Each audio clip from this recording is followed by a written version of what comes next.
मुख्य जलवाहिनीवर अनाधिकृत नळ कनेक्शन घेणाऱ्याविरुद्ध छत्रपती संभाजीनगर महानगरपालिकेची धडक कारवाई. 114 जोडण्या खंडित.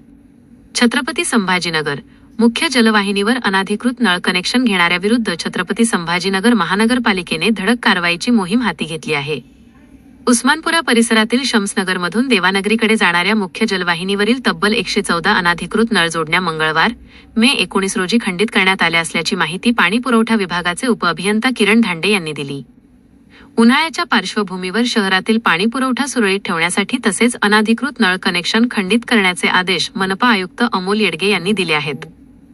महानगरपालिकेच्या अतिरिक्त आयुक्त कल्पिता पिंपळे यांच्या मार्गदर्शनाखाली मंगळवारी उस्मानपुरा परिसरातील शम्सनगर येथून देवानगरीकडे जाणाऱ्या मुख्य जलवाहिनीवरील नळ जोडण्या खंडित करण्याची कारवाई करण्यात आली.